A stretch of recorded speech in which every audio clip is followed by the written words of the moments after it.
নমস্কার, কেমন আছেন সবাই? সুপ্রিয়ার ঘরকন্না একটা ভিডিওতে সবাইকে স্বাগত। আজকেও না অনেক কুয়াশা পড়ছে। বাজে এখন ৭টা, কিন্তু চারপাশে কিচ্ছু দেখা যাইতেছে না কুয়াশার জন্য। যাই হোক, উঠে গেছে তো সেই একই টাইমে, কিন্তু হাতের ব্যথাটা কমে নাই, এই জন্য আরও ঘুমাইতে পারি না। তারপরও আজকে বাড়িতে যেহেতু কিছু লোক আসবে, বুঝতেছি না কি দিয়ে কী করবো। একজন আসার জন্য বলছি, সে কখন আসবে কে জানে। দেখি আমি হাত নিয়ে যতটা পারি একটু একটু করে করি। আর যেহেতু আজকে ছুটির দিন, স্যারে থাকবে বাড়িতে, আমার আরও একটা বেশি প্রেশার। দেখা যাক, আগে গোপালরে তুলি, তারপর স্যারের চা করে দেবো। বাকিটা আস্তে আস্তে যতটা পারি ততটা করব। সাথে থাকুন, যতটা পারি আমি শেয়ার করব।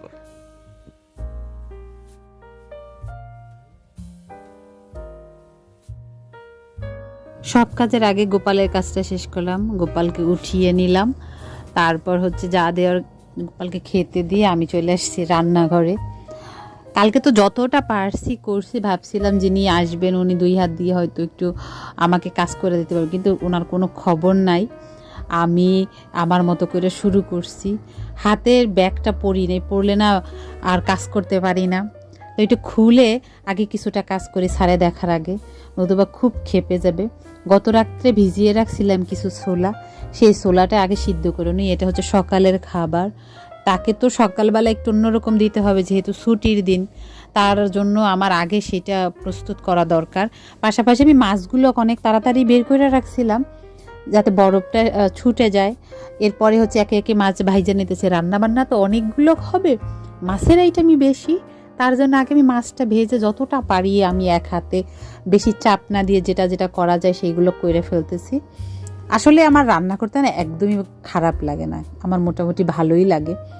আর যার উদ্দেশ্যে করা হইতেছে ওনাকে তো কখনো আমি দেখি নাই, আর ভালোও লাগে এই বিষয়গুলো আমার কাছে।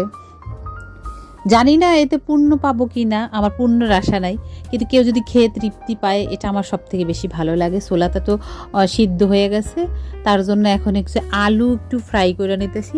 ছোলাটা মূলত যেভাবে ছোলা করে সেভাবেই করব, আমি কোনো মশলা দেব না। মশলা সকালবেলায় দিলে তার ভালো লাগবে না, আজকে যেহেতু অনেক রান্নাবান্না হবে, অনেক স্পাইসি থাকবে সব খাবারগুলো, তাই ছোলাটা আমি অনেক নর্মাল রাখবো। মা একটু মুড়ি দিয়ে খাবে, আর স্যারে যেটা দিয়ে খেতে ভালো লাগে সে সেটা দেখবে। সে নর্মালি ছোলা অনেক পছন্দ করে, বিশেষ করে কি সে হচ্ছে খেতে পছন্দ করে।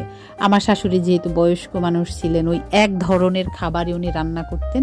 আর ও হচ্ছে অনেক ভালো, কখনোই ও প্রতিবাদ করে না কোনো বিষয় নিয়ে যে মা এটা কেন রান্না করছো, এটা কেন করলে না। সোনা মুখ করে যা রান্না করে তো তাই খেত।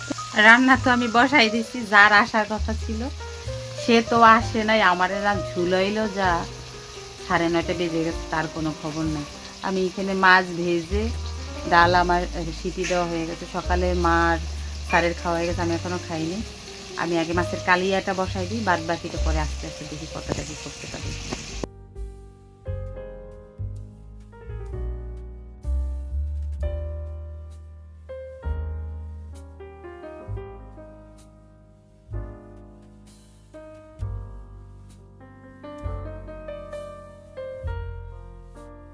ভাবছিলাম ওই যাকে আসতে বলছে উনি যদি আসতো তাহলে না মাটির চুলায় রান্না করতাম। মাটির চুলায় রান্না করলে কিন্তু তার স্বাদটা একটু আলাদা হয়, কিন্তু সে যেহেতু আসে নাই আমি এই রিস্কটা আর নিলাম না কোনোভাবেই। আমি এখন মাছের আর কি ঝোলটা করতেছি। এটা কালিয়া না, এটা আমার মার যেভাবে রান্না করতো সেইভাবে আমি রান্না করতেছি। তো মাছের এটা হয়ে গেছে ওইখানে। আর ডালটা সিটি দিয়ে নিছিলাম, মুগ ডাল করব মাছের মাথা দিয়ে, এখন ডালটা বসাইয়া দিছি। চিংড়ি মাছের মালাইকারিটা হবে তো একটু পরে করবো এটা, যেহেতু আমার 2 হাত দিয়ে আমি নারকেল কুড়াইতে পারবো না, নারকেল দিয়ে চিংড়ি মাছের মালাইকারি করব। তো একজন আসবে, তখন যদি আমার নারকেলটা কুড়াইয়া দেয় তারপরে করতে পারবো, নতুবা আমার দ্বারা না সম্ভব না। আর এই যে ডালের ফোড়নটা রেডি করতেছি, বাদাম টমেটো দিয়ে আমি ডালের ইটা দেবো, ফোড়নটা দেবো, এটা খেতে দারুণ লাগে। আর কোনো মশলা দেবো না, ভাজা জিরের গুঁড়ো দেবো, আর দেবো একটু ধনে পাতা, খুব সহজেই। আর এই যে আদা বাটা এটা তো একটু লাগেই, আর লবণ আর হলুদ দিয়েই এটা করতেছি। কাঁচা মরিচের সব রান্না করব আমি আজকে, একদমই আমি কোথাও শুকনো মরিচটা দেবো না, কারণ যারা খাবে বয়স্ক মানুষ, আমি চাই না কেউই খেয়ে কষ্ট পাক। এটা আমার আগের থেকেই প্ল্যান করা আছে, আর স্যারেও পছন্দ করে। ছুটির দিন যেহেতু তো দুজন গেস্ট আছে, ওদের জন্য আমি চা দিয়ে যেতেছি, তারপরে রান্না তো চুলায় আছে, বাকিটা পরে। আর সাথে দুজন দেখা করতে আসছে, তাদেরকে আমি একটু চা দিয়ে আসলাম। আসতে আসতে আমার ডাল এখানে রেডি হয়ে গেছে, কিন্তু এখনও না কেউ আসলো না। আমি যে কি করি, রান্নায় কিন্তু পিছনে পড়ে যাবো। আর আমার তাকে না বলতেও ভয় লাগতেছে, এই ফাঁকে সে আবার বাজার নিয়ে আসছে, সেই বাজারটাও আমি গুছাইতে পারিনি, ওটা রাতের দিকে করব। এইখানে হয়ে গেছে ডালটা। আর এই ফাঁকে কইরা নিয়েছি হচ্ছে ট্যাংরা মাছের ঝাল টমেটো দিয়ে। আর তারপর মাকে বলছি, মা একটু নারকেলটা কুড়াইয়া দিতে। প্রথমবার আমি ওনাকে কোনো কাজে বলছি, উনি নারকেলটা কুড়াইয়া দিছে, সারে ভেঙে দিছে। তারপর আমি চিংড়ি মাছের মালাইকারিটা বসাইছি। ওই পাশে উচ্ছে আলুও ভাজি করতেছি, আর সবজিও করব। একটু একটু করে কইরা রাখি, নতুবা লোকজন আসার পরে না আমার রান্না করতে ভালো লাগে না। লোকজন আসার আগে আমি সব রান্না রেডি করতে চাই।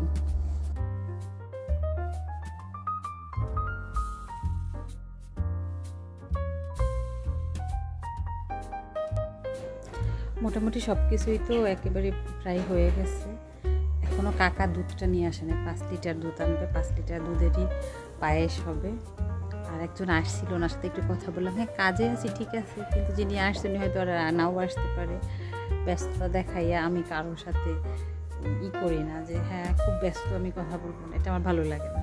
যতটুকু পারি সময় দেই। তো কয়েকটা বড়ই পায়রা দেবো না, উনি বড়ই নিয়ে যাবে। আর ম্যাক্সিমাম রান্না আমার শেষ। এখন যদি আসে আমি বসাইয়ে দিয়ে আসছি সবজি, কাকা দুধ নিয়ে আসলে দুধের পায়েস বসাবো, আর সাথে বসাবো ভাত। তাইলে আমার রান্না শেষ, আমি এরপরে রেডি হব। বেসিক্যালি আমি অত বেশি বড় রাঁধুনি না, কিন্তু আমার রান্না করতে না খুব ভালো লাগে। মানুষকে খাওয়াইতে আমার খুব পছন্দ হয়। আমার রান্নায় কোনো ক্লান্তি নাই। এখানে আমার সব রান্না হয়ে গেছে, উচ্ছে আলু ভাজি হয়ে গেছে, এটা সবজি না হলে তো স্যারের হয়ই না, যেহেতু সে আজকে বাড়িতে আছে। গরম গরম ভাতে সবজি দিয়ে খাবে। এটা টমেটো দিয়ে ট্যাংরা মাছ একটু গামাখা ঝোল রাখছি, চিংড়ি মাছের মালাইকারি। এটা কোনো মশলা না, শুধুমাত্র নারকেলের দুধ দিয়ে। আর মাছটা এইভাবে 2 জায়গায় ভাগ করে রাখছি, দিতে সুবিধা হবে। মাছের মাথা দিয়ে ডাল, মুগ ডাল রেডি। এটা কিন্তু আমার এলাকায় খুব বেশি চলে, এখানে চলে না। টমেটোর চাটনিও রেডি। আর ওই পাশে বসায় দিয়েছি গুড়ের পায়েস হয়েও গেছে। আর এখন এক এক করে লোক আসতেছে, আমি যাব এবার একটু নিজে ফ্রেশ হব। সবাই শুধু এসে বলতেছে আমার হাতে কি হয়েছে। তাদের এই প্রশ্নের উত্তর দিতে দিতেই আমি ক্লান্ত। যতটা পারছি করছি। এরপরে ওই কাকিমা আর দিদি আসছে, ওনারাও বাকিটা করছে। আর আমারে তো বকাবকি করতেছি ইচ্ছা মতো, যে ব্যথা যদি আরও বলি। যাই হোক, হয়ে গেছে সব রান্নাবান্না, এখন খেতে দেবে। আর আমি ভিডিও করতে পারিনি, সবার খাওয়া দাওয়া হয়েছে। শেষমেশ তুলসী দিয়ে আসছিল, উনি এসে সবাইকে খাওয়াইছে। আবার কিছুটা আমিও দিচ্ছি, ওনাদের বাড়িতে আবার বিয়ে ছিল, এই কারণে তুলসীতে অত বেশি সময় দিতে পারে নাই। তো সবাই চলে গেল, বাড়িটা এখন ফাঁকা। বাড়িটাকে গম গম করছিল, প্রায় 17-18 জন লোক ছিল। ভালোই লাগে বাহিরের কেউ আসলে। আর ছুটির দিন বিধায় না মানুষজন এক জায়গায় হইতে পারে। দেখ সব ফাঁকা, এখন আমি একটু একটু করে গুছাই আনি।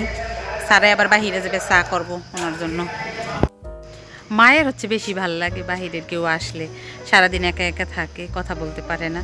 কেউ আসলে ভালো লাগে। আর যারা আসছিল সবাই আমার শাশুড়ির খুব কাছের মানুষ, তাই ওনারও অনেক বেশি ভালো লাগছে। এখন হাতের ব্যথার জন্য তো একটু কষ্ট হয়েছে, তারপরও এইটা ব্যাগটা খুইলা একটু একটু করা লাগছে। নিজের বাড়ি বলে কথা।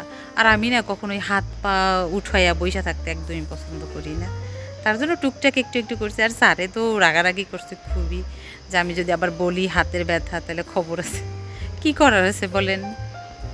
বাই তো ক্যামেরার সামনে আসতে চায় না, তার জন্য না আমি আর কন্টিনিউ করতে পারি না ভিডিওটা। আর তার থেকেও বড় কথা হচ্ছে কি, আমার হাতে এত বেশি ব্যথা হইতেছিল, আমি আর একদমই চাই নাই ভিডিও করতে। আর স্যারে তো আমাকে অনেক বকাবকি করতেছে, এখন বলতেও পারতাছি না, কিন্তু হাতটা সে আমার দেখেই বুঝছে।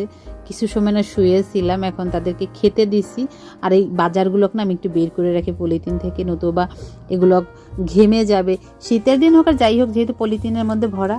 আর আমার পছন্দের একটা সবজি নিয়ে আসছে, ব্রোকলি। আমি খুব পছন্দ করি ব্রোকলি দিয়ে সালাদ খাইলেও না আমার অনেক ভালো লাগে।